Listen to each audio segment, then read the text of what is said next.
Hey everybody, glad to see you today.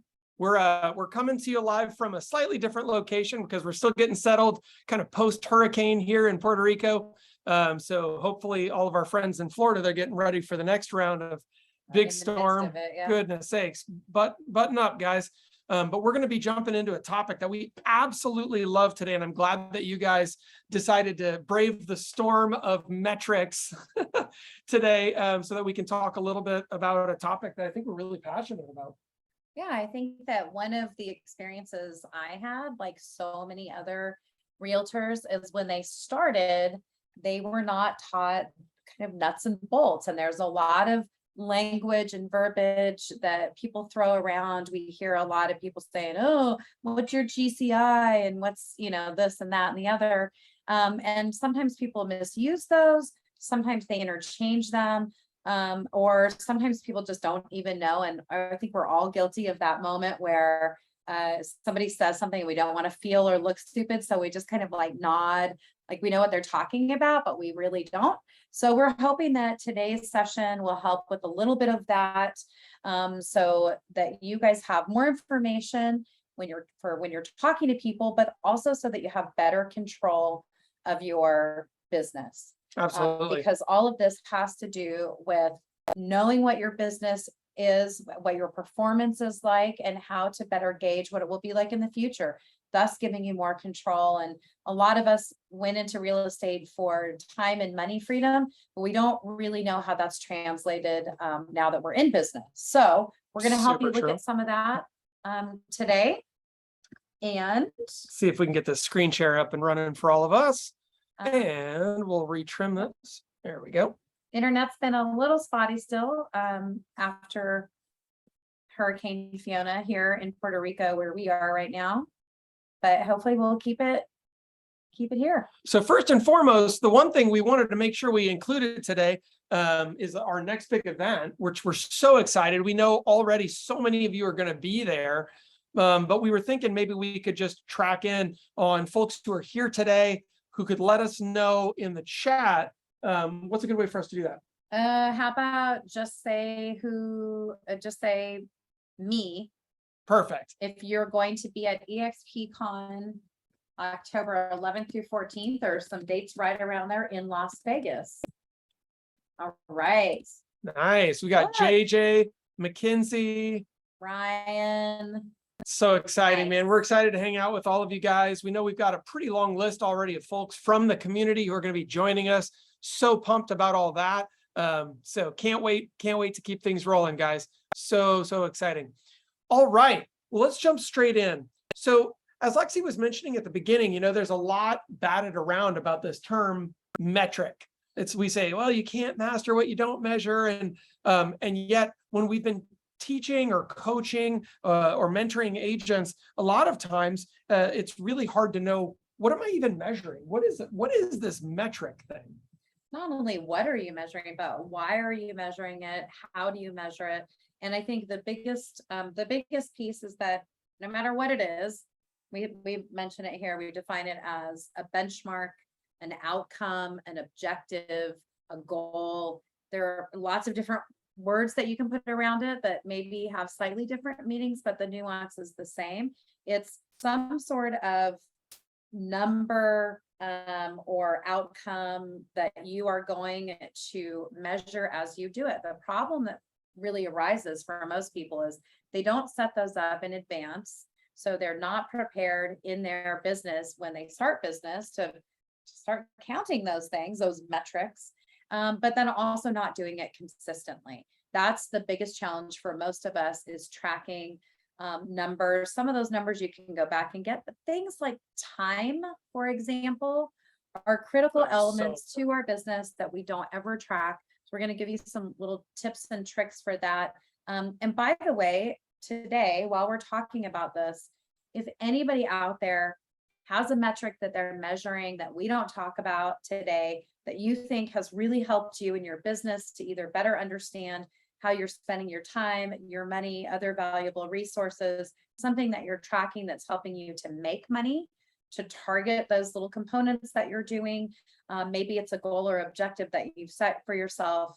that has really been helpful, let us know, because people have great ideas. These are some of the more traditional metrics to track in a real estate business, but people do other stuff that is very helpful. And I will tell you this, we know from not only personal experience, but from experience in working with teams and high production agents all over the US and Canada, that the number one thing that sets them apart time and time again from average to mediocre to low producing agents is, quite frankly, that they know their numbers, they've done some goal setting, they understand that in order to reach a goal, you have to measure along the way, and you have to work in kind of reverse. So we're going to help you to understand how to do that and how to reverse engineer it so that you can meet those goals. Yeah. Any small goal is just a series of smaller goals all accomplished. We're going to talk about those today.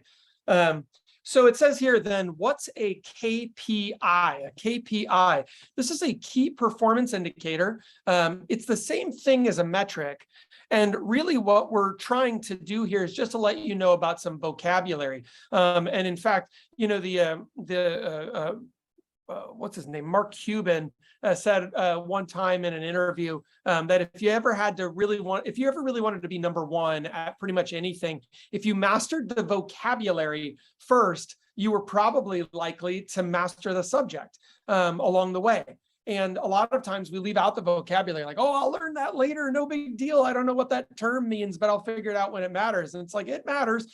You don't have to know everything in order to get started. You have to get started and know everything. However, here you are today. So you're learning as we go. KPI is a metric. It just means key performance indicator. If you were deciding today to be a runner, and you needed to run the 4-minute mile, you'd start off tracking your quarter miles, and that would be one of your KPIs. You might also be tracking how many calories you ate per day. You might also be tracking what, you know, I don't know, I'm not a runner, but you understand. It's just basically what is indicating a performance in your business as a metric that we can track over time. One other core concept that we wanted to hit right off the top here, guys, is what's called leading versus lagging indicators. Leading versus lagging indicators.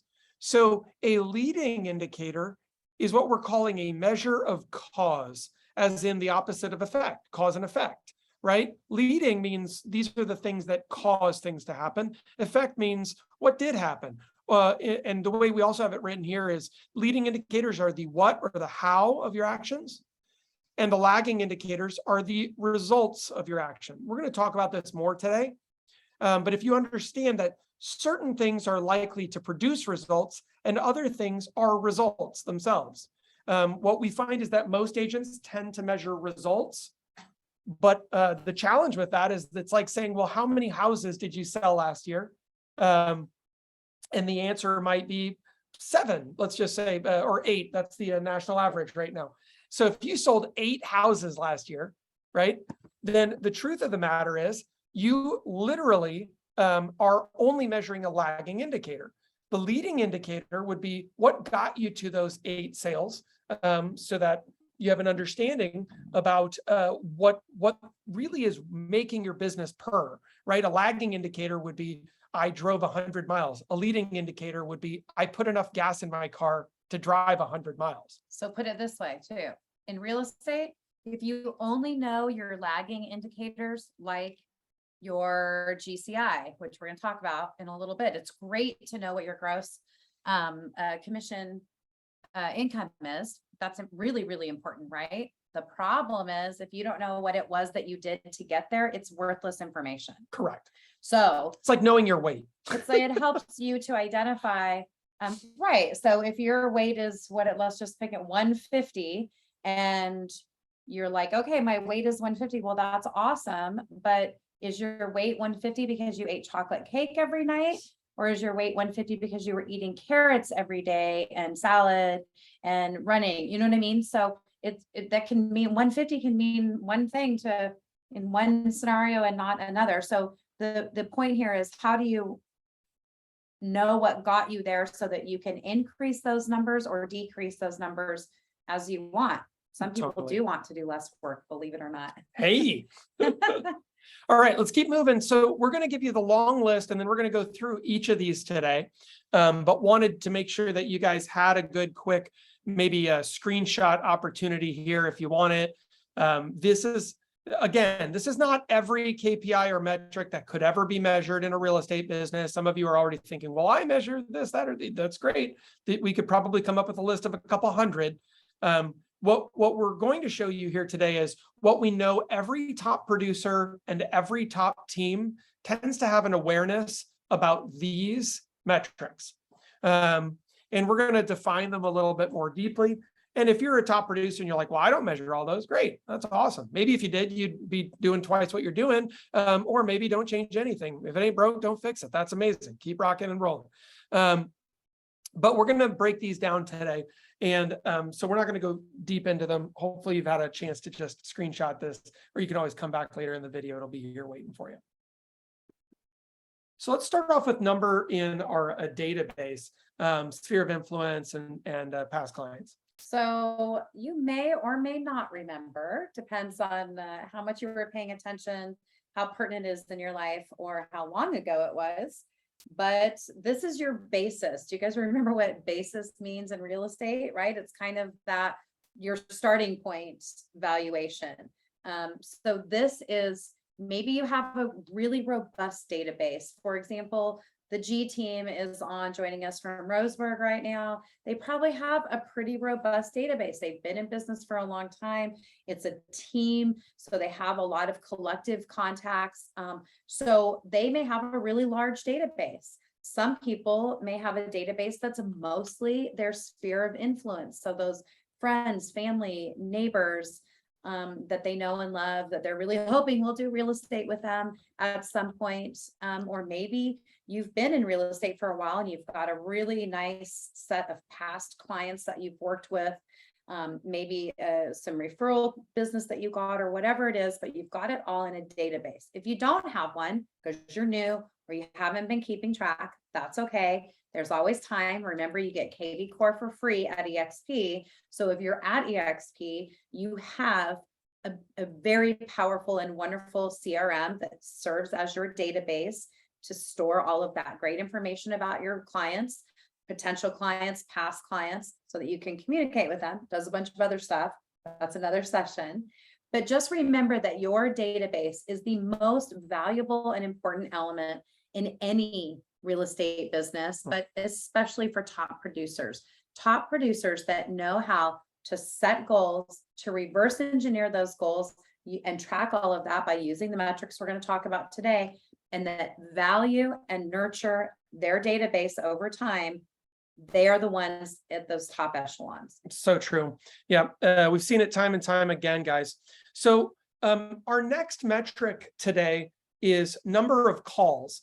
And we're going to call it calls today. It could be any outreach point. So think of a call as any outreach point. These could be phone calls, sure, but they could also be text messages, door knocks, if you're doing pop buys, if you're sending out flyers. Like if you're farming a neighborhood or You're something. right, exactly. SMS, meaning text message.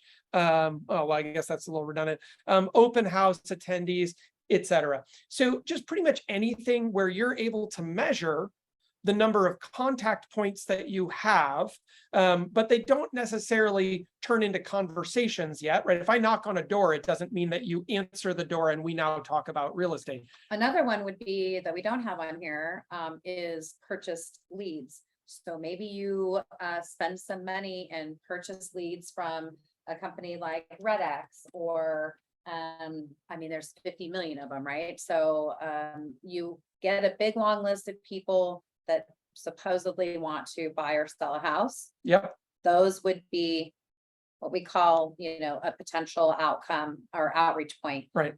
Some people use the term lead here, but there's a lot of conversation out there in the real estate industry about the worst defined term in all of real estate is the word lead, because it's almost meaningless. Like we don't really have a meaning for that word. What is a lead? A lead might be somebody who registered on your website, but we don't know why. So there's no intent behind it. So we're calling this calls because calls has a little bit more action wrapped around it, that we're actually reaching out. We're trying to get a hold of somebody to have a conversation. Yeah. So just so you understand, It right? requires you to initiate some Action. action. That's exactly it. We want everybody to understand that without you doing something, nothing happens, right? Cause and effect, baby.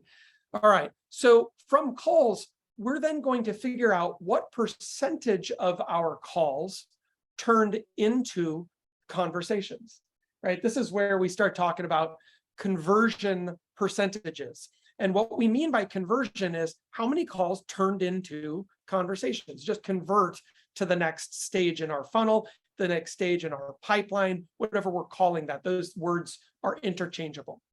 Yep. And it's important to know, I had no idea that this, you'll see in point number one, depending on your mode of outreach, this number will vary, but usually, I mean, like 98% of the time, it's going to be less than 50%.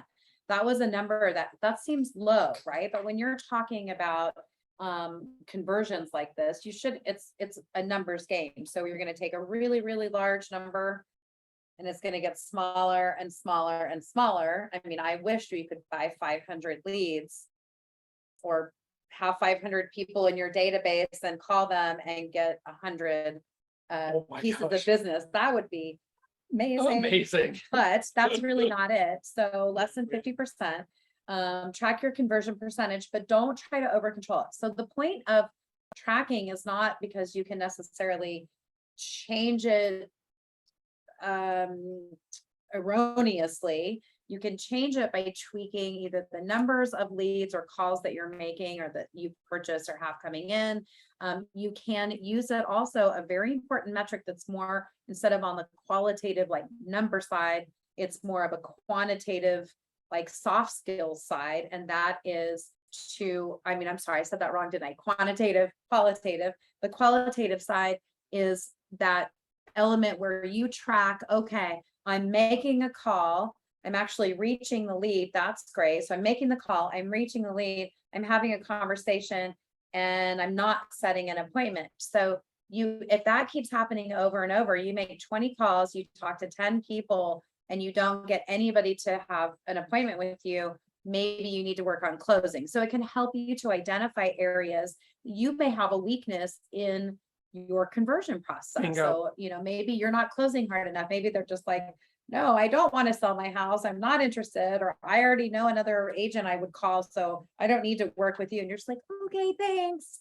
Good luck selling your house. Like, I love that. You probably need to work on that a little bit. And it's so important as well as you're doing this, guys, to understand you have to have a large number of calls, for instance, whether that's door knocks or actual phone calls or text messages or whatever it is that you're using, Facebook DMs, doesn't matter. Why a large number? Well, let me give you an example. Let's say that I can see Brian called Flesh on here. Brian, glad you're on here. Let's say that Brian decided to go door knocking and he knocked on one door and that person didn't answer.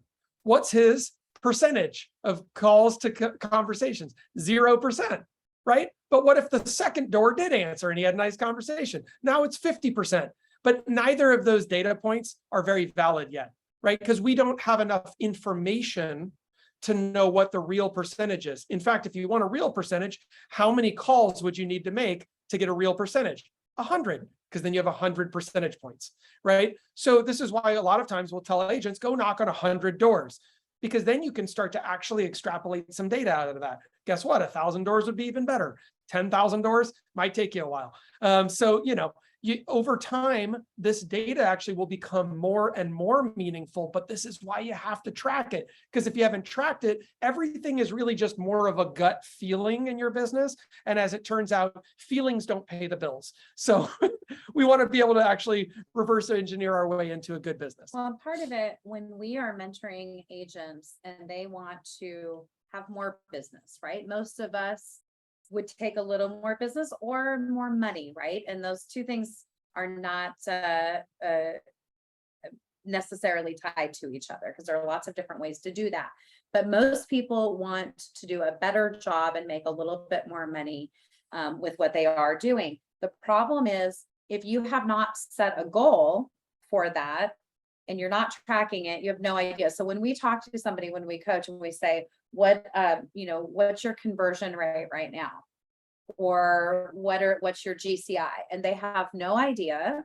That tells us two things. One, they haven't set goals, and two, they're not measuring anything. They have no metrics toward that goal.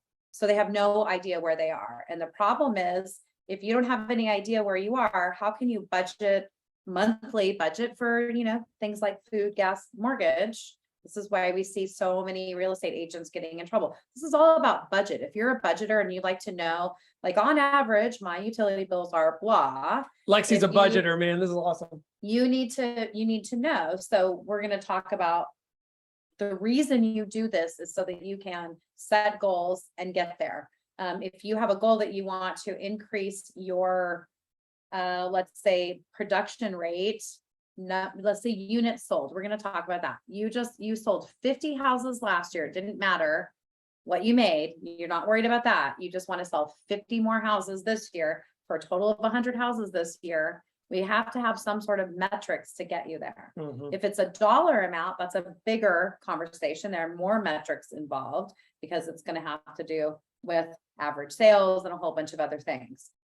Yeah. And I love this conversation because one of the bits that we hear a lot of times from agents will say, how many houses did you sell last year? And they'll say, well, about 11. And I'm like, hold on. So is it 11 or 12 or 13? About isn't a number. And so here's a quick pro tip, by the way, if you want to sound a little bit more sophisticated and actually retrain your brain, don't say about when you speak about your metrics, know your metrics, and then speak the truth to them. You didn't sell about, you sold an exact number, figure it out. It's doable. And the nice thing, by the way, at EXP, if you log into EXP Enterprise, you have access to all of your data right now. They will tell you what these numbers are, which is really exciting. So the next metric that we're going to be chatting about today is number of conversations. So we have here that a conversation specific to what we're talking about today is defined as actually talking to another human being about real estate with the specific intent to set an appointment to speak with them again about their real estate need, a very specific real estate need that they have. Why are we being so specific? Because this isn't that you get on the phone with Aunt Sally and chat about Uncle Tony for an hour, and then you're going to go have pizza on Thursday with nothing about real estate. That's not what we're talking about here. This is lead generation based. This is pertaining to building your business. So a conversation here for the purpose of tracking inside your real estate business would be a conversation with another person with specific intent to set an appointment about real estate. And at a minimum here, number 2, you'll learn enough about them to either add them to your database or simply update their entry if they're already in there. If they have no valid or current real estate need. So if you are talking to, Uncle Tony and you're like, hey, by the way, do you happen to know anybody who needs to buy, sell, or invest in the next 6 months? I'm really trying to plan out my business so that I stay on top of things. And he's like, I don't, but let me check with, your aunt and I'll get back to you. That's great. I can update that, even set a note for myself to check in at the end of the week, see if you had that conversation, if we've got anything to follow up on. That would be a conversation. If we're just talking about pizza or the weather or football, then that's not a conversation for this purpose. And I also think this is an opportunity to build your database. So if you are looking at your database and it is somebody you know already, or if it's a new lead, that conversation should give you at least a little more energy for the future. So it should say, well, okay, great. This is Joe. Joe lives in X location. His goal is to buy a house in the next 2 years. He and his wife are working on their credit. He just switched jobs, blah, blah, blah. That's an opportunity to put all of that information in your CRM, KB Core probably, and say, hey, great, that's awesome, Joe. I'd love to send you, periodic information. Can I put you on my newsletter list or whatever? So this is as much about building your database for future reference, because, we always talk about the pipeline, and successful agents, top producing teams, they build for right now and they build for much, much later in time. So they're saying, okay, people who want to buy a house 3 years in the future, they're going to keep in touch with them through those 3 years so that when the time comes and they're ready, when Joe's ready in 6 months, because they've really kicked it, in the butt with their credit, and they're like, all right, we're ready to go before we thought.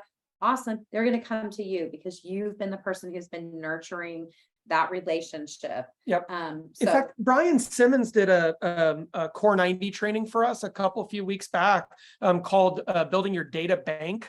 And I would recommend strongly that you go check that out. He talks about how to build that database, why it's so important. I couldn't agree more. This is that. So it's totally connected. So the next conversion percentage, then you can kind of see how this is playing forward, is then how many of those conversations that we just had turn into subsequent appointments to actually talk about a specific real estate need. This is somebody who says, I need to buy, I need to sell, or I'm thinking about buying, I'm thinking about selling, I'm thinking about investing in real estate, right? That's an easy, sometimes people don't have a buy or sell need, but if you chat with them a little bit, they might find out that they have some money in their IRA that they could use to actually buy an investment property. And instead of getting 1% in the stock market, they could get 17% in that property. It'd help. This is a percentage, number of appointments divided by number of conversations. That'll give you your percentage, right? Usually comes out, if no one's done this before, 0.25 is 25% on the calculator, just so you know. And we have here under the notes that appointments are your best friend as you build your business. They're the lifeblood of any real estate business. And I will tell you this, for me personally, if you said you could only track one metric moving forward, only one, this is the one I would track. How many appointments have you gone on? Exactly. How many appointments and what percentage of them Turn into business. Yeah, right. Turn into business.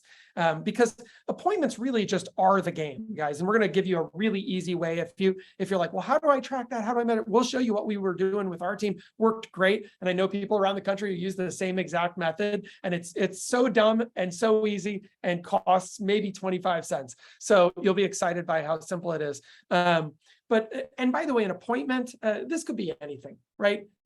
An appointment these days, it used to be an appointment, we meant face-to-face because you want to be able to read body language. These days, everyone so used to meeting by Zoom or phone or in person, whatever. You meet at Starbucks, your lender's office, doesn't matter. But it is a specific day and time set aside to speak with your prospect about their real estate need. It doesn't include hanging out, having lunch, having drinks, playing. Unless, by the way, you're having lunch and they're signing the contract while you're having lunch. Yeah, so I that's don't want to completely diss on that. Yeah. Because there is a time and a place, but yeah, but I agree. It's about the intent of that appointment. So the next slide here we're going to show you is an appointment tracking system. And this is so dumb, but so amazing because this works, gang. We would do this with our team. Every single month, we would set out, or week, we did this weekly. Every single week, we would set out an appointment goal for that week to go on and set. And so we had a two-part system. Once you set the appointment, you wrote your name on it. Once you went on the appointment, you folded the Post-it note in half. This was always Post-it notes, and we kept getting this list bigger and bigger and bigger. And by simply tracking appointments, it's amazing how much energy you're pumping into your business. Because a lot of times it's like, well, I just need to close more deals. Yeah, that's a lagging indicator. Going on appointments means you're doing something to build your business. And so it's such a great way to know that you're making progress. Well, one of the things is, let's say we talked about reverse engineering. Let's say your goal, one of your goals is to do 4 transactions a month. Okay.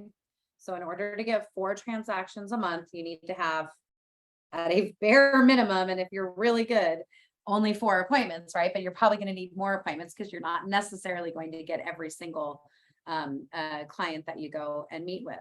So let's say then you want to, your conversion rate is about 25%. So that would mean you'd need to have what, 12?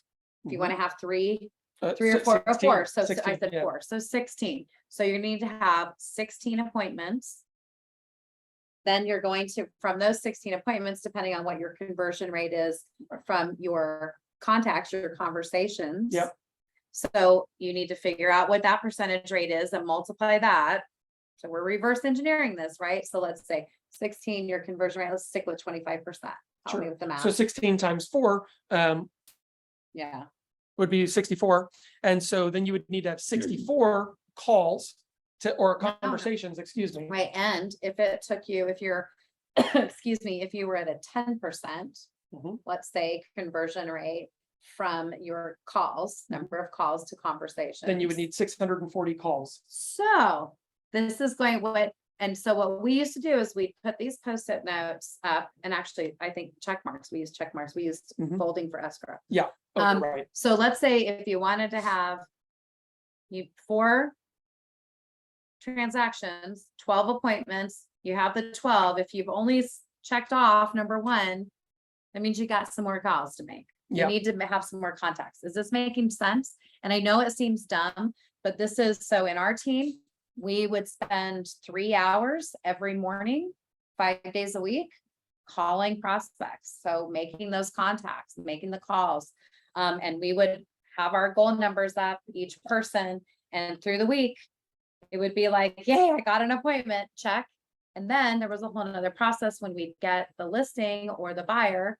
That was a whole nother set of Post-it notes, different color. We put those on a different spot on the wall. And then when they went into escrow, we folded it and put the closing date on the fold line. So cheap, so easy. But here's the thing, you guys, it's in your brain because it's right in front of your face all the time, but you have to set the goal and you have to know the numbers then to be able to reach the goal. Is this making sense? Because what, we found that we were guilty a little bit of talking about this and not right the visual cues. We would talk about this and it seemed like, oh, everybody knew what we were talking about. And it was like, I think not everybody's totally getting it. Yeah. So for us, this Really was helps. a really effective, very cost efficient way to do it. And it just lets you know how close you are getting to your goal. If you meet your goal in the first week and you just killing it and you get those 4 new clients that month, should you stop going? Heck no. Keep going, keep going, keep It's always a going. game of averages because the next month might be slightly behind. And the other got a bird going bananas outside. The other thing to know, guys, is, most agents will set a goal of, I want to close 4 transactions. And you might put 4 Post-it notes up for your 4 closed transactions. And so now it's Tuesday and you look at them and you're like, oh, I don't have another transaction. Ugh. And then now it's Wednesday and you're like, I still don't have another transaction. And now it's next week. And you're like, I still don't, you're not doing anything there because you're looking at lagging indicators. And that's where that frustration comes in. The nice thing about appointments is you know what you need to do in order to get an appointment, right? You have to talk to people. And so you're actually tracking something that you now have control over. Closings are something that happens as a result of having done your job. Appointments are your job. And so it's the beauty. It's kind of like measuring how many hours you work, right? It's really great. I love it so much. And thank you guys for chiming in the chat. We're trying to keep an eye on that as we see stuff come through. So this kind of follows the same trend that we were talking about. We want to understand what percentage of our appointments turn into clients. So in other words, somebody says, yeah, I may be thinking about buying a house in the next 12 months. Awesome. Now we want to meet with them. At that meeting, ideally, we would love to get a signed contract with that person that we're working together. For us, that would be a buyer agreement. Some people choose not to do those. That's up to you. What we will say here and have said on the screen is a client has signed a contract to work with you. Without a contract, and this is actually just a legal definition, without a contract, you're not representing them yet, right? They're not your client. They're a person who has some intent to work with you, but they could definitely walk into an open house with someone else from some other brokerage, write a contract right then, and there's no harm, no foul, because they are not your client yet. Now, if they've signed a listing contract, that's your client. They've signed a buyer agreement, that's your client. So we want to know what percentage of your appointments sign a contract to work with you, and that's the percentage that we're looking at here. Let's keep moving. This next one is critical, and I know this is one of your passion points. I remember people would talk about what's your cost per lead. And I'm like, I don't know. Let's see. I paid $5,000 and I got 500. So I don't, I don't know about anybody else, but if you knew what that meant before you were a realtor or before you were in the business for a while, kudos to you. You're probably working in some other business where you had that, but cost per lead means, and it doesn't mean that you're necessarily that you're buying leads. It's one thing, that's an easy way, because you do have a set number right there.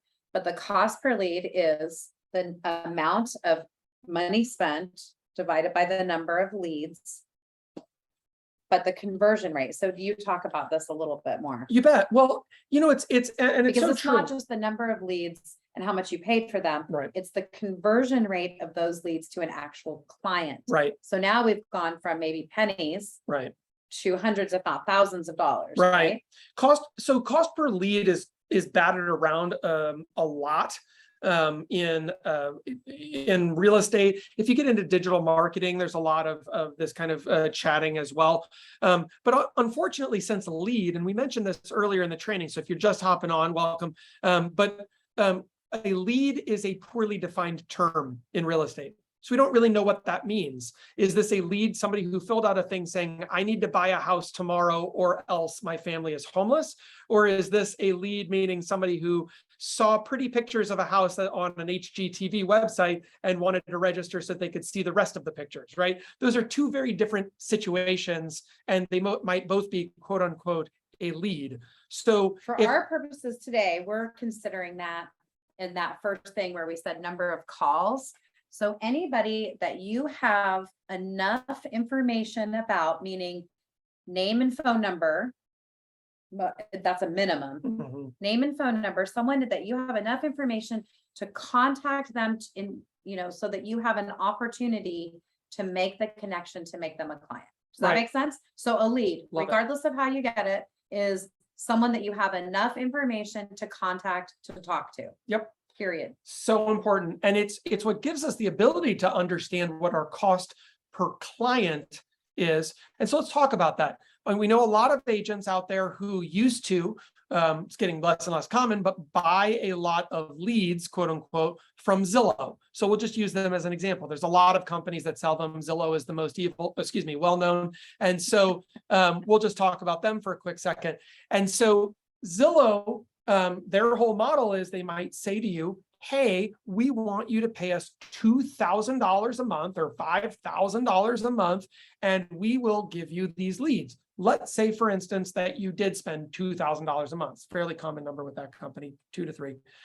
And so at the $2,000 marker, you might get 40 of these leads. Does that mean that you are now going to close 40 transactions that month? No. Does that mean that you're even going to have 40 clients that kind of want to close a transaction with you that month? No. So out of those 40, provided that you did all the right stuff, and we don't have time to talk about all of it today, meaning you called them in under 5 minutes, you gave them what they needed, you followed up appropriately multiple times, you put them on a drip, you did all the stuff, okay? Let's say out of those 40, 2, I'm gonna pick a fairly high number, but still 2 actually said that they like you and they would like to move forward. That doesn't mean that they actually do follow through and buy. That would be cost per closing, by the way. But that they just become a client. They sign a contract with you. Great. 2 would be a 5% conversion rate, right, off of the 40. But off of $2,000, our cost per client is $1,000 per client. Our cost per lead would be $2,000 divided by 40, which somebody who's faster at math than me can do. Hold on, 2,000 divided by 40 equals 50. So we were at $50 per lead, but $1,000 per client. Okay, very different numbers to understand when you're thinking about your business, right? The cost per client is actually more important than the cost per lead, because if it takes me 10,000 leads to get one client, I've just created a huge amount of work for not much financial return. And that's the problem sometimes with buying leads. That whole phrase, it takes money to make money, rings fairly true in real estate, not always, but most real estate, very high producing, successful, money making, income generating real estate producers need to spend money to make money. But you must watch this carefully, because this is also how really amazing real estate agents spend themselves into the ground, and lose their shirt and wreck their family's lives. I hate to Completely say true. it, and I don't mean to over dramatize that, but it happens sadly more than we like to think. Yep. So this is one of the things, is that if you can keep a hold of this, you'll understand that you're overspending, or that you have a problem somewhere in the funnel with your conversion rate. So you're not having, you need help with your conversations. You need help with motivation and accountability for just making the numbers of calls that you need to make, or whatever. That it's just an imperative. So Yep. if you're going to spend money, especially in your business, please, please, please track it in these ways. Go back and look at these. In fact, we're going to do a little exercise here in a couple of minutes with some of this. Such a great point, though. We've And- seen so many people get in trouble. Well, and the thing about it is that, so we talked about we're going to continue to talk about some real factors, though, like, what actual money did you spend to buy a specific number of data points that have name and phone number or email or whatever it is. Those are easier to track. One thing that we never hear thrown around, and maybe I'll start a campaign to change this, but we never talk about the cost of time. So your cost of time, and like I said before, a lot of us really kind of bamboozled ourselves into believing that we went into real estate for time and money freedom. And most people don't track their time. And when you really break it down, you're making not such a great hourly rate. But you can fix with this. Which you can fix. Right. And so that's the thing, is you also need to understand where your time is going. And so I have literally known agents who are really great about this. I've tried it a few times. It's not awesome. There's some great tools for it, but no matter what, you have to push the button. And that is just use the little timer function on here, like you are training for that 4-minute mile, and just say, I'm headed out for an appointment. You spent 20 minutes. Like, I'm going to pull the CMA real quick, go on that stop clock and let it run. Push pause for a second while you go to the bathroom and get your bag and get all your stuff, get in the car, hit it again when you drive while you're in the appointment. I mean, it sounds dumb, but if you want to know, dumb. Just track it for 1 week. Yep. You'll I change challenge you. change your life right there. Because, and I would say not or also write down everything you do for 1 week. It takes a lot of effort. It's really hard to do, but get a little notebook and write down for 1 week everything you do. 6:45, woke up, 7:27, finish looking at email. Because when you look back, like, sometimes I will wake up and I'll just start looking through my email, and before I know it, an hour and a half is gone and I'm still sitting in bed. I mean, I've read my email, but holy cow, that's not how I wanted to start my day. And then I'm like, oh my gosh, I've got to get ready for this, that, or the other. So start tracking how you're spending your time, how much of it is on real estate stuff, because you need to know at the end of the year, even if it's a kind of approximate average, you're spending 60 hours a week on real estate, you're spending 6 hours a week on real estate. Then when you get to the end of the year, you take your total, we'll talk about this, but we're going to talk about GCI and net. You can measure both of those numbers with your time to look at where you are at the end of the year, and whether or not you need to pick up the pace, slow down the pace, rework your life, get better with a schedule, or a million different things. I always love thinking about the kind of the person that you love the most in the world, or that's relying on you the most in the world. If they looked over your shoulder all day long, what would they see you doing? And would they be confused because they thought maybe you worked for Facebook or Instagram? Ouch. Right. And so ultimately you want to make sure that, you're pretty clear on what you're actually doing. And if you don't treat this like a job, it won't pay you like one. It's interesting how that works.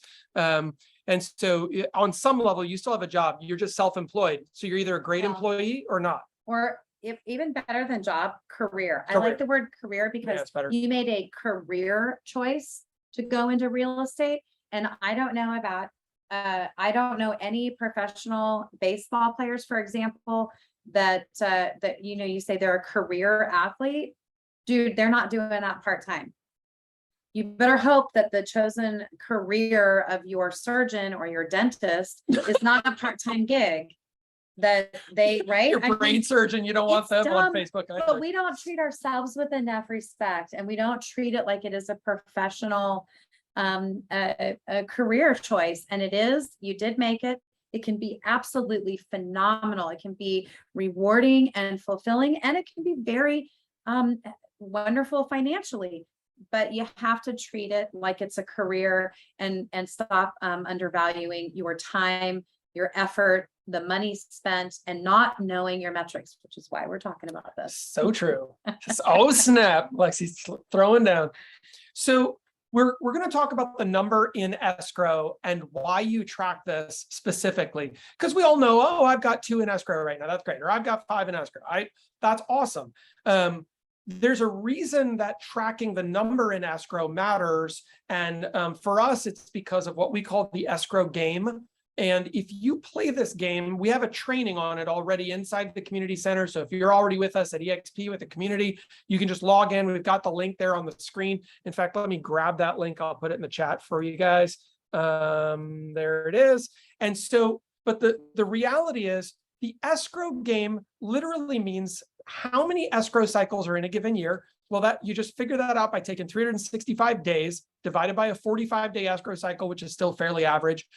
You come out with 8.11 repeating. We're going to get rid of the 0.11 for holidays because this is a very approximate way to get the pace of your business.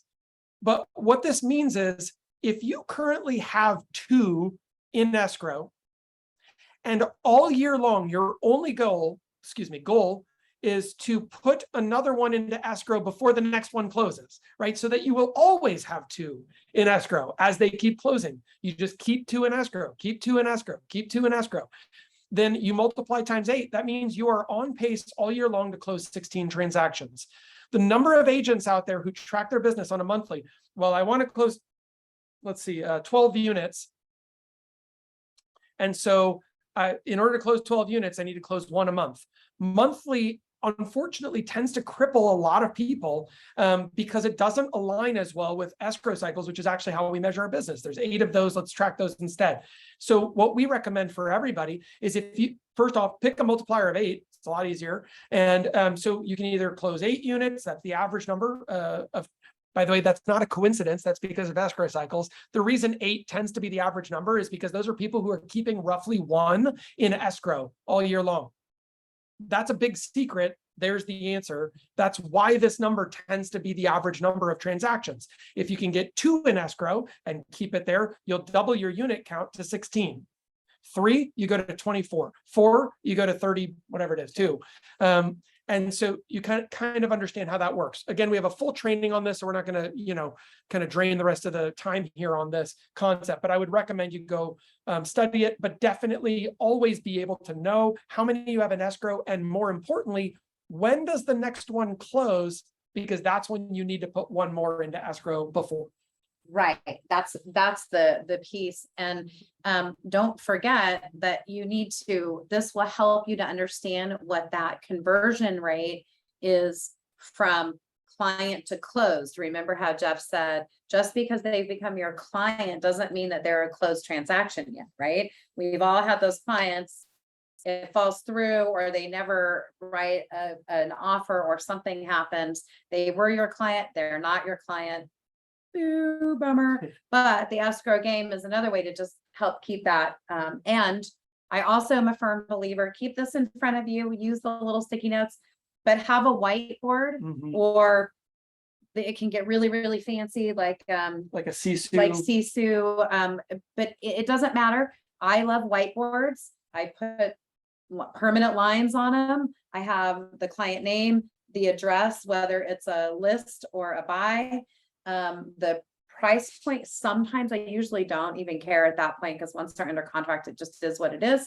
But I put the closing date so that on just a quick glance, I can look over. Now I'll put my metrics for numbers so that because we track GCI and net as well. That'll be on a separate board, but just for how I can see what the role is in terms of timeline for escrow. Yep. And so I'll know exactly when the inspection is coming, when the closing date is coming, etc. Yep. And you can use a tool like Sisu, but just so you know, we know people who run teams closing over 1,000, 2,000 units a year that use Google Sheets for everything we're talking about here. So I just want you to know, it doesn't have to be fancy. It just has to exist and be something that you're spending time with. And the interesting part about this is, I think for some of you, and I know for me, when I was first getting started in thinking about my business this way, I felt like this was slowing down.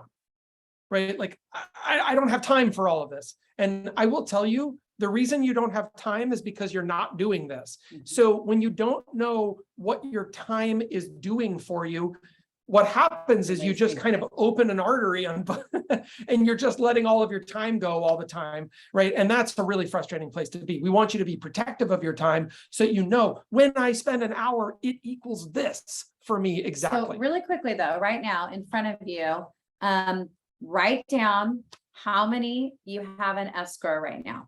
If it's 0, that's fine. Sure. And then next to that, so I want you to put in escrow, the number, and then I want you to put clients, total clients, and put those down, and then clients out of contract and put those down.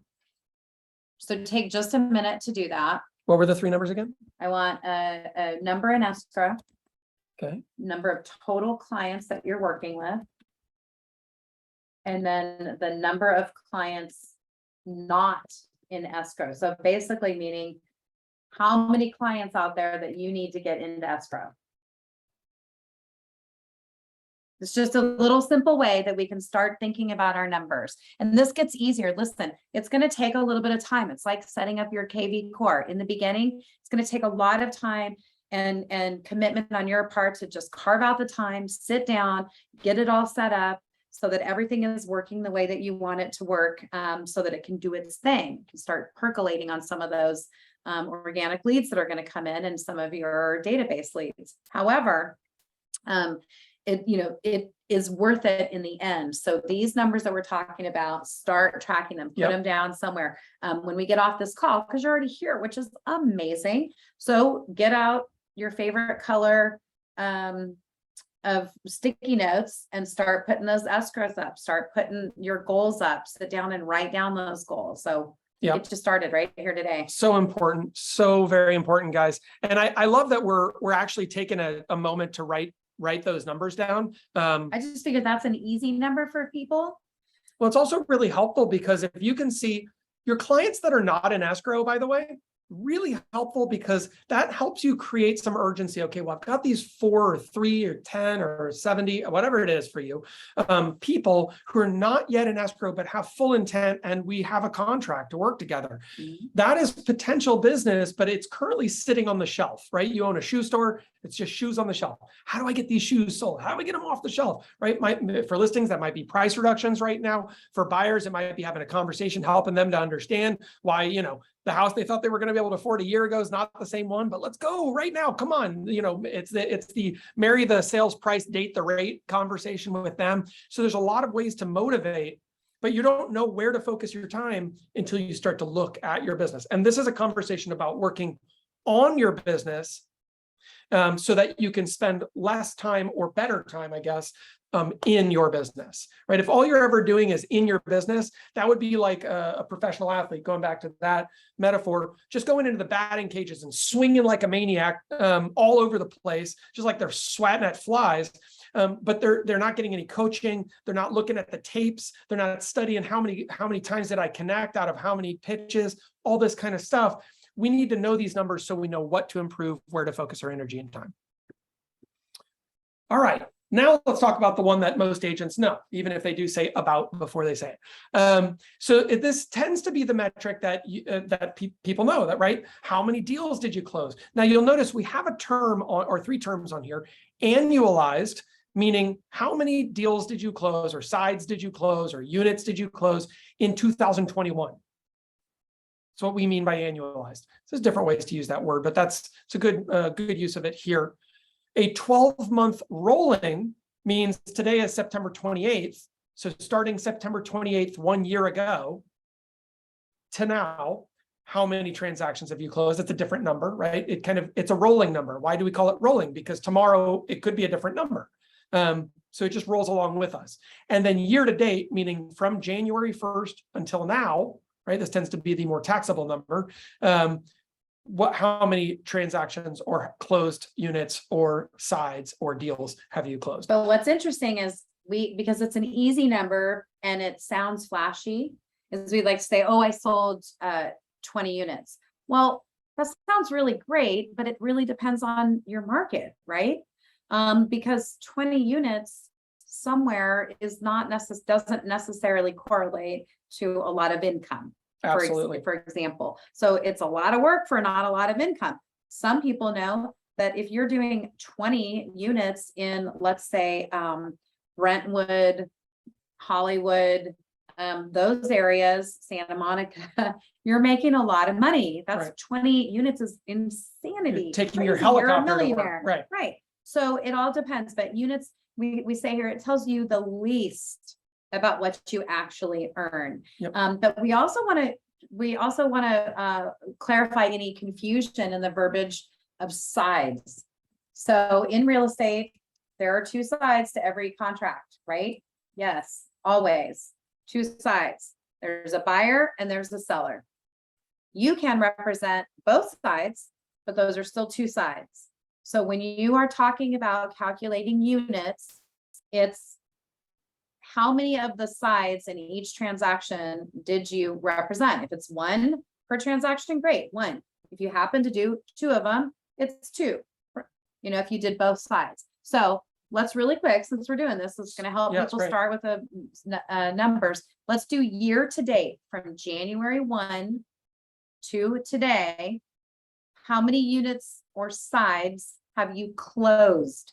So these are not in escrow. These are not in the works. These are, you got paid, numbers. So just write those down for yourselves. Those are your units closed. It's just for you, and that we're not using these for flash and bang. You don't need to put them in the chat. And just reminder that, again, a double ender is two sides. Well, and I like, Casey's saying, how many did you write to get that number? Meaning, like, how much time are you spending? You know, how many contracts do you have to write to get somebody in to escrow?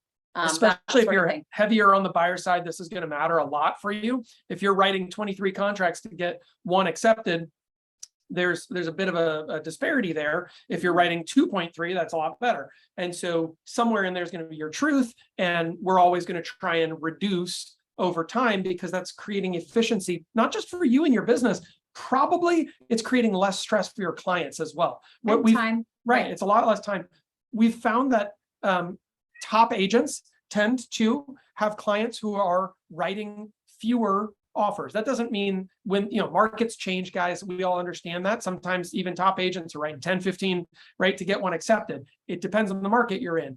But if you're, if somebody in your market is getting it done at 10 or 15 and you're writing 35, you want to figure out where that gap exists and why it exists. So that's the other thing, is it helps you hone your skills. You get to be a better contract writer, maybe a better conversationalist with the agent on the other side, maybe a better conversationalist with your clients in terms of setting expectations, and really learning how to spend a little bit more time on the front end to get them honed in on just what they want, and doing things like, hey guys, what will be helpful for us and more successful in getting a secured contract on just the right house at just the right time is for you to go drive those neighborhoods before, we're going to go see 10 houses. Here are 10 houses you want to see this weekend. Please drive by each one and mark the ones off that you don't really want to see, because maybe you don't like that your neighbors don't mow their lawns, or they don't have an HOA and you didn't realize that meant people could park their cars on their front lawns. Like, whatever it is, it's going to give you more information. Remember, power is knowledge. Knowledge is better practice. Better practice is more money, and more money is a happier life, et cetera, et cetera. Not that money is life. I'm just saying, if you want to close deals, you want to make money. Couldn't agree more, though. If you are going to trade your life for money, you might as well get more money for it. Otherwise, you're devaluing your own life. It's kind of weird to think about, but all right.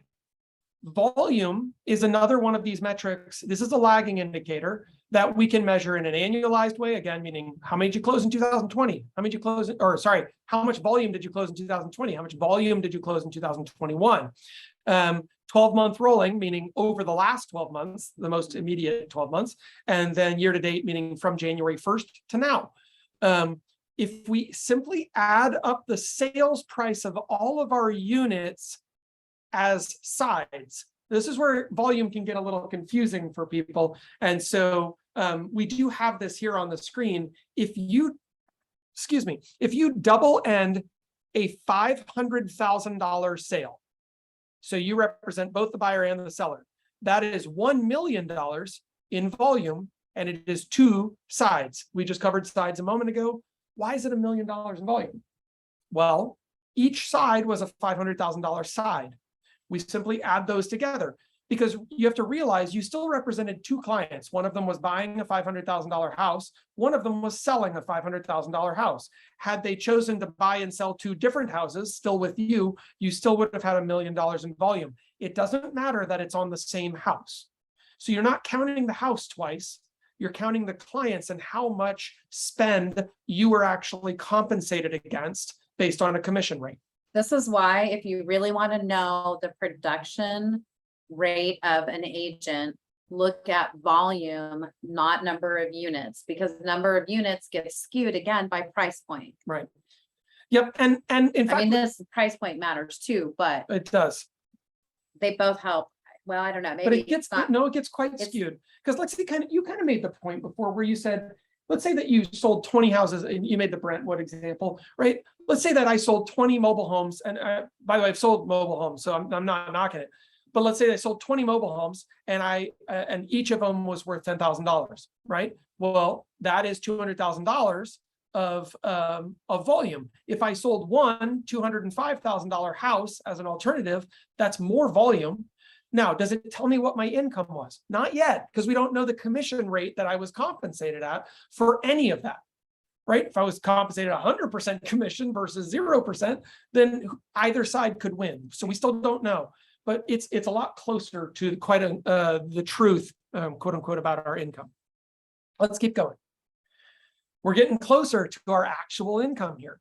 GCI, we hear it battered around a lot, right? I've actually had agents who've been in the industry for multiple years say, I don't know what my GCI is. So we didn't want you to have to ask or feel embarrassed that you don't know that. It's okay.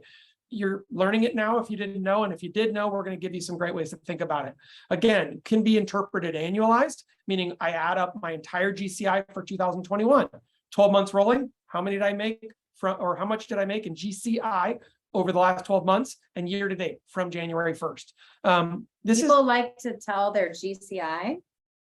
They'll be like, how much money did you make last year? And they just like, blah, blah, blah. Right. A smart person, not a smart, but a person who really wants to be nosy, that's the better word. A really nosy person will say, is that GCI or net? Right, because it tends to have to do with gross versus net, which is before expenses or after expenses. If I make $1.5 million and I spend 1.4 to make that 1.5, that's great, except that it's only $100,000 worth of net income. And if I spent 90 hours a week to do that, that is not the most efficient use of my time, and I'd probably be better off laying concrete. So also another reason why comparing your units volume and GCI to other people's is worthless. If you took a huge swath of people and looked at that and then actually looked at their net income, you might be really shocked. Right. And generally what happens, just so you guys know how this works, you might be at conferences sometimes, and I don't want you to feel bad about yourself. So I'll tell you a little secret. You'll see somebody and they'll be like, they had a GCI of 7.9 million gajillion dollars, right? And if you really were to dig in with that person, which by the way, there is probably no real way to look up what that person's net is. Yeah, you can. Right? They'd have to tell you. They'd have to tell you. So this is interesting. Their net is probably lower than you'd expect. Most top team owners are excited if they ever hit a 20% net position on their team. Now, what I can tell you is what they are buying back, however, is more volume and more GCI for less personal time invested. So they're thinking as a business owner, right? Ultimately, if you made $100,000 on a ton of GCI, but you spent 0 hours doing it. Is that worth your time? Well, yeah, sure, of course it is, right? So that might be one of your goals. If you like time leverage, then that could be another conversation. Ultimately, if you're a solo producer, however, and you're spending 90 hours a week to produce an impossibly high GCI number, but you're not keeping any of it, that's a problem that would then need fixing. And this is where, so gross commission income is the full commission that's paid you before things like referrals, splits, taxes, expenses, those kinds of things. Now, here's what's really interesting about GCI. So if you know that number and then you want to split it into different buckets. So maybe you bought some leads from Zillow. Maybe this is your sphere of influence. Maybe this is referrals, and then maybe you farmed an area and you got a bunch of leads from that. So you could be, and I would, by the way, be tracking all of these data points. Where did they come from? So then after your GCI, you can split up the GCI per bucket. And then when we get to the next slide, which is going to talk about our cost of sales, this is tracking your expenses. So we have your full commission rate without anything taken out.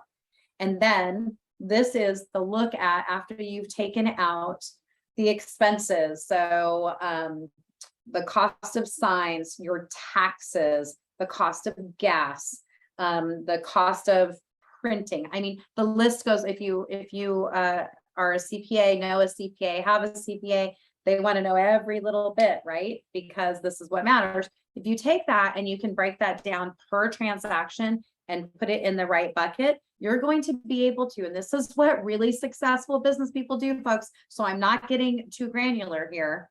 If you want to make more money, you need to know this data. You're going to look at your Zillow leads and you're going to go, dang, those Zillow leads are really expensive on the upfront. But when I look after expenses and everything else, actually the cost per client, we'll call it cost per client this time for closed transaction, pretty good. This one, not so good. That one, that's good, or whatever. I'm not saying that Zillow is good. I'm just saying, as in these examples, you'll be able to say, wow, it's really not worth my time to spend all that money on buying those leads from Red-X, or wow, I should buy more leads from Red-X. This is how people know what's working in their business, so they can do more of what's working and less of what's not. Most of us, it's that pain versus pleasure. It's more fun to work with a certain group of people, or less fun to work with another. Not fun to call those cold leads, but maybe they pay off better, you guys. And if they pay off a lot better and you get better doing it, that cost goes down and more income. It's kind of a win-win. So this is where understanding all of these data points and tracking as many data points as possible and in as many different ways as you can is going to help you succeed. Yeah, it's a system of what's called iterative refinement. And Lexy absolutely nailed it, where she's like, if you're spending money on 10 things, it might be that 8 of them are actually losing money for you and 2 of them are working, and you won't know unless you know. And I love that, where you said, what did you just say? You said, so that you can do more of what's working and less of what's not, right? It's like, that's the whole point of all of this, basically. And remember, we have here a pro tip, time. You guys have to find a way to track the time that you're spending as well, especially on the types of leads. So that's the other piece, is you got to know, like, what appointment was that you went on? What bucket did that one fit into? Think of it as buckets.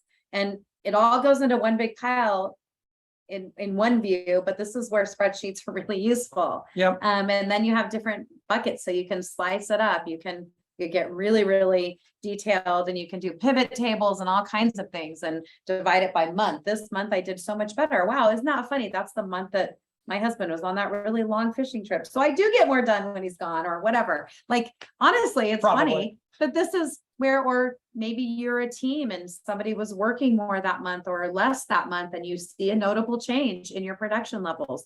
These are things that successful business owners know and do. Yeah. We have in the middle of the screen something that shows up a lot with real estate agents, and I want to make sure that we read this one out loud. Do not pay for 2 things that do one thing. So what we mean is, you don't need 2 CRMs. You don't need 2 separate website solutions. You don't need to pick your thing. If they do the exact same thing, this particularly shows up in software solutions. We'll see agents who are like, well, I know Boomtown's a good one because some people have that. And then I guess I should also have, you know, Ylopo, and I'll get follow-up boss, but I get KV Core for free, and I'll do, you know, now they have 9 CRMs. There's no, a million, like, we like shiny objects. I think that realtors are like the birds with shiny objects. They're like, ooh, new, ooh, better. And we're such gluttons for salesmanship. Yeah. So we listen to a good sales pitch or watch a good infomercial or see something roll across Facebook enough. We click on it, we're suckered in. They got us. So just be careful. We actually have, we'll check and see if it's posted, but a sheet called Poop in a Group. It's basically a little self-assessment audit that you can do on your business to kind of make sure that, kind of soup to nuts. It's a broad stroke, but it will help you to see, is your business aligned from branding and social media all the way to some of these metrics. So take a look at that in the community center. And so let's move to this is our last metric for today. And then we're going to change gears for a couple of minutes before we wrap at the half hour. But net income. So we've already made mention of this. And at the bottom of the screen, you can see GCI minus expenses equals net income. Now, there's different ways to calculate your net. We're not going to, you don't get an MBA at the end of today's class. So we're not going to go into all of them.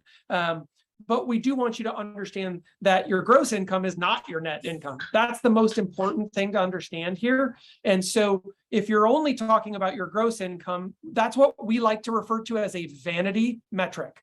A vanity metric is a metric that makes you feel good, right, about yourself. Look how much cool money I made. Let's leave out all those nasty expenses and I won't tell my friends about, yeah, that's fine. But when you're talking to yourself, make sure you're being honest, because your business isn't going to improve if you're lying to you, right? You got to be honest with you and be willing to put the mirror up when you're doing a long, hard look about your business and say, I'm wasting time, or I'm wasting money, or I'm spending too much money to make too little. The margin that I'm getting is too small, right?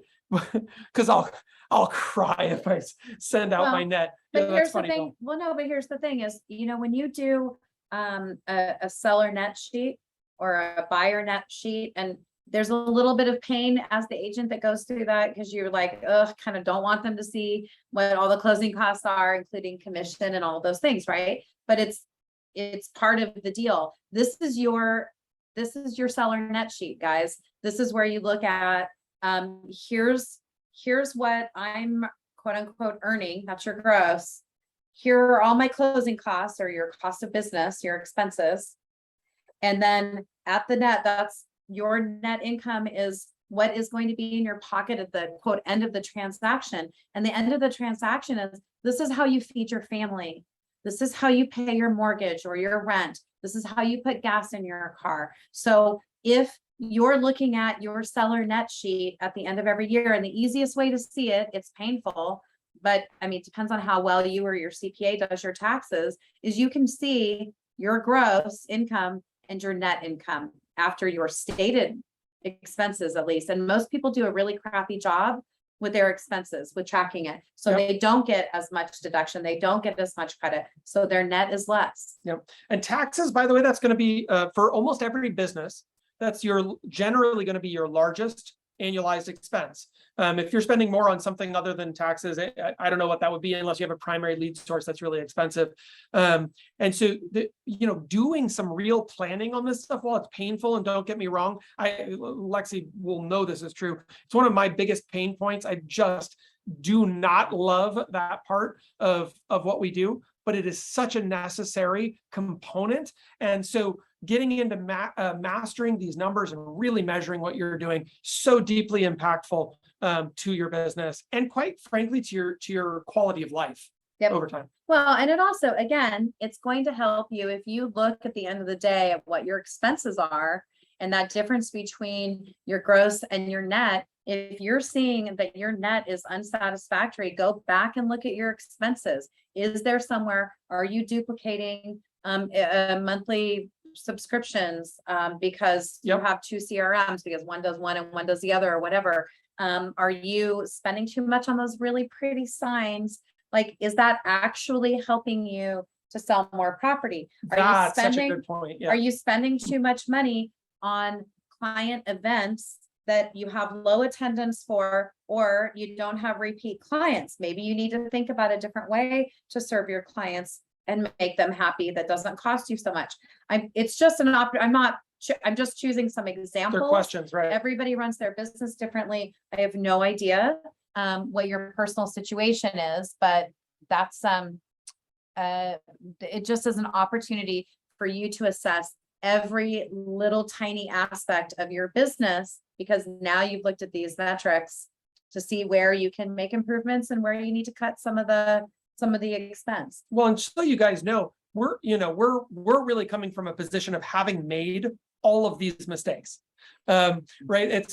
I can tell you, when I first got started, the very first set of business cards that I ordered, I wanted them in this Tiffany blue with silver, foil writing and all this stuff. I probably spent $500 on like 200 business cards. This is the dumbest expense ever, right? That was so silly, especially later when I realized I didn't even like using business cards as part of my business practice. And so it was just a really dumb, wasteful expense. And, now you can ask me, in the last 3 years, I haven't bought business cards because I don't use them anymore. And so there's a lot of things that we do because we think, oh, well, this is what successful people do, so I should too.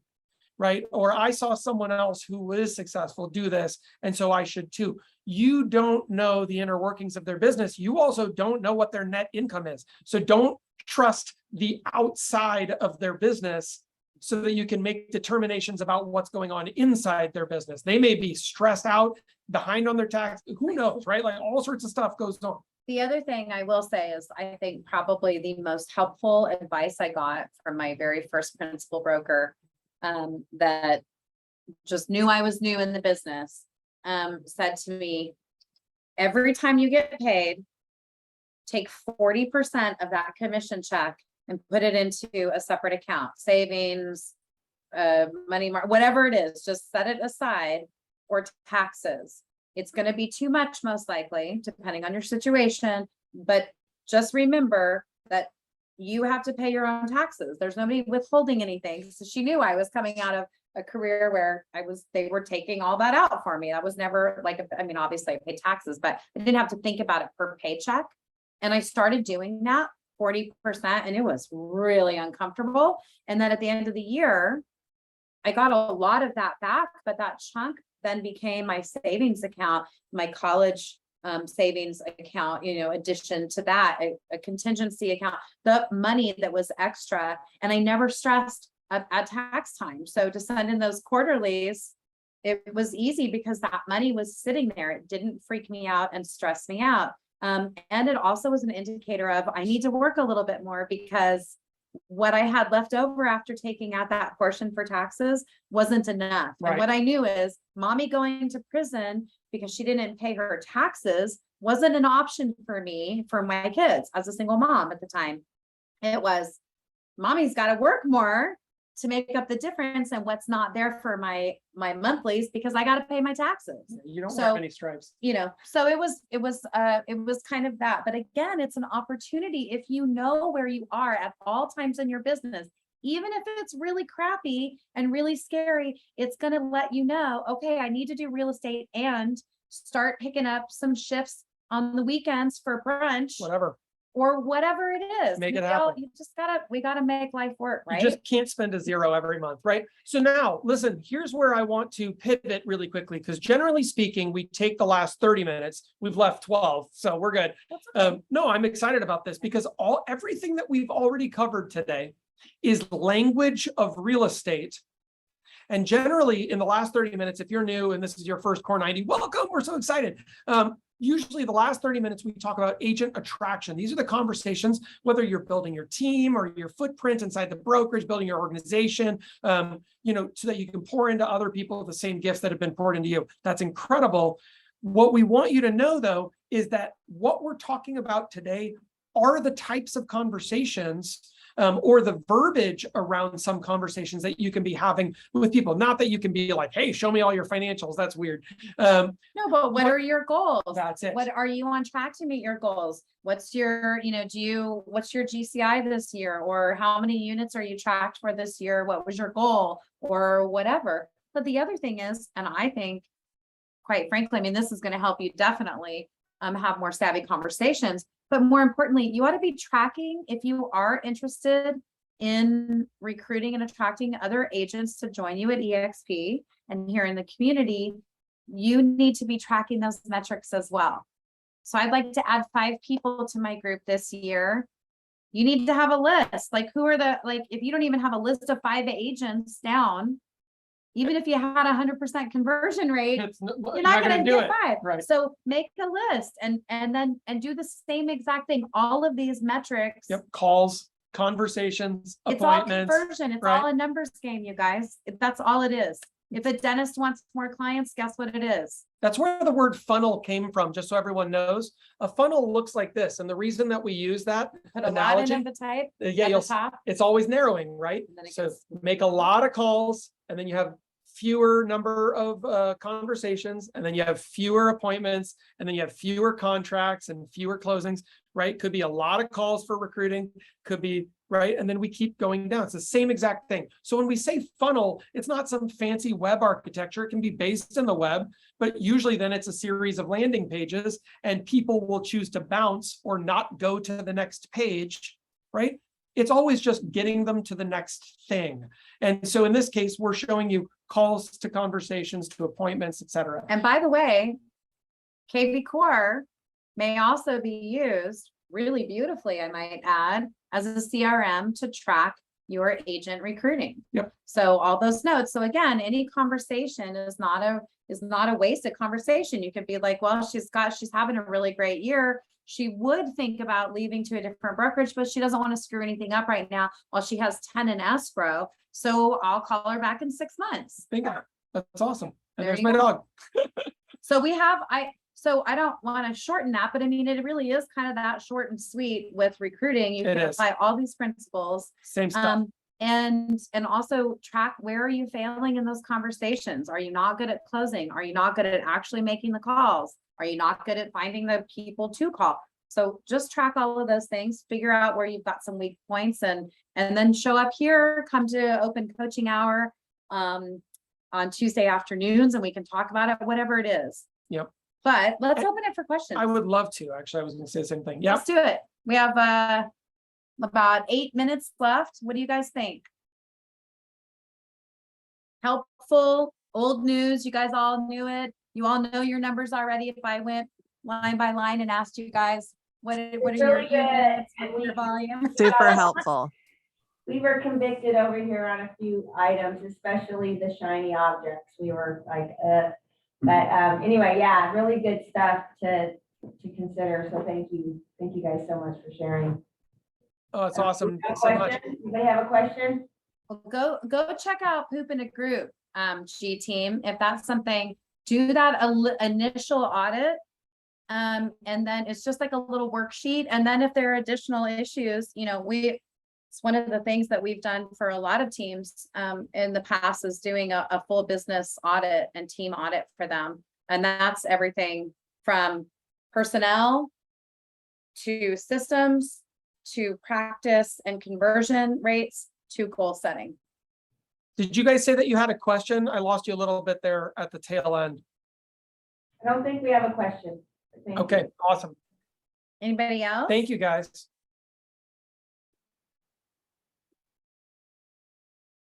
Anybody else with a comment or a question? Anything that's on your mind? Again, one of the values of the community is that we're here for you. We want to make sure that you have the opportunity to really participate at a high level, just like if we were in real life, right? All in the same room. More of a comment than a question. One of the things that has really helped me is accountability. I have a mastermind with 3 other brokers. It's myself and 3 other brokers. Every Friday, we get on a Zoom call together, and basically in 20 minutes, we just hash out our P&Ls and our numbers, and basically we go top line at the beginning of the month as far as calls, contacts, listing appointments, buyer appointments, all that stuff. And then towards the end of the month, we go bottom line and what we spent, right? How much we're spending. Getting the big thing that from your guys' presentation that I need to get better at is don't spend twice for something that does the same thing, right? Because I have like 3 different CRMs, one for agent attraction, one for my business, and then one for another side business. So I'm trying to figure out if it is best suited to just consolidate it into KV Core because we're paying the $85 a month. But I still can't wrap my mind around not separating agent attraction with CRM Grow and then my real estate business with KV Core. So that's something that I'm still balancing out. Even if it's only $50, $50 a month over a 5-year period, still tracks out 10 years, 15 years, 20 years. So, Well, but thank you guys. I- Appreciate your guys' time today. Oh, Thank that's you, great, JJ. JJ. And JJ, happy to like help you assess and analyze that. That's something that I did in a previous life. So happy to just give you some key questions to think about.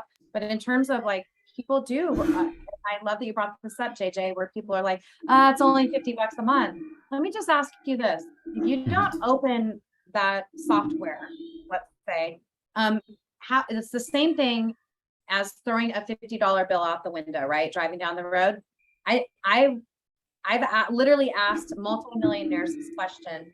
Would you just throw a $50 bill out the window just because? And they're like, no.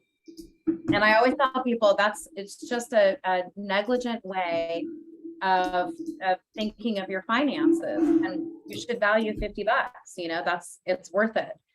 So thank you for bringing up that point, because it is worth the time and over. It's faster than we think. 2 months becomes 2 years really quickly, and 2 years at $50 a month is a lot of money. Yeah, I couldn't agree more. Yep. Yeah, It's just, absolutely. and I love one thing I wanted to add for agent attraction, and sorry for clicking around, Jeff. I didn't realize my mouse was clicking and the mute button was on there. But for agent attraction, what I found also with these 4 people or 3 people that I'm doing every Friday, we're doing our P&Ls. These 3 people are actually at 3 different brokerages. So it's 4 of us. And I think that's really important. Hank is the one that said, hey, get around people outside your brokerages, compare your numbers, because as they see your revenue share start doing, that's included in your P&L, right? So they're like, whoa, what's this line of it? And I started off the call, and it's genuine as hell, because these guys are people that I appreciate, I look up to. They're actually team leaders themselves. They're way out of my league and above board. But I told them, look, guys, I appreciate being at the table with you guys. Are you guys coming to EXP right now? Let me get this out of the way. Are you guys going to come to EXP? Can I recruit you right now, right off the bat? No? All right. We got that out of the way. I promise I won't recruit you for the rest of the time. And that's genuine. This is the only time I'm going to bring it. So are you guys coming or not? You coming with me or not? That's what I did. We're about, 18 months into the experiment. We're having a blast. We get together every Friday morning. But like I said, that revenue share side of it, it's in there. It's just every month. It's like, what is this doing? What is this doing? Mine are small, 800, 250, 1,000, they kind of go everywhere. But when that starts getting to 5,000, 7,000, 10,000, 14,000, it's like, wait, dude, you're the little guy at the table. What the hell are you doing? Yep. So that's all. And they're I all got for coming today. over to EXP for sure with you. That's they're all awesome. coming. Yeah. It's such a Good great point, and I love that, JJ, and thank you for sharing. It's a really great strategy. And it also, it's accountability, right? There's a lot of mindset in this, because working on the business, I think, can be really challenging. Many people go into real estate because we love people, not because we love spreadsheets, right? And so you go into real estate, it's like, well, I just want to work with people. That's awesome. Well, you're not going to work with very many unless you get good at the stuff we talked about today. And so what we're really trying to do is to give you the opportunity to have as many at-bats with people as possible, so that you're actually doing more of the stuff that you love and starting to reduce the stuff that you don't, the things that are dragging you down or costing you money and time. So thank you everyone for being here today. We'll try to not go over here because we started on time. We're going to end on time, but love you guys. And thank you again for being such a great part of the community. Thanks, guys. Appreciate you. Have a good one. Oh, don't forget to be at Recruiting Mastermind tomorrow. Attraction Mastermind is at 9 a.m. Pacific. Or wait, is it 9 a.m. Pacific? JJ, you're on there. Correct me JJ. if I'm wrong. 9 a.m. Pacific tomorrow, I believe. We'll send out a reminder through the community And Thank you at again. 1 o'clock, there is a live EXP Explained with Jeff, Community Explained. Can't wait to see you guys there. Thanks, everybody.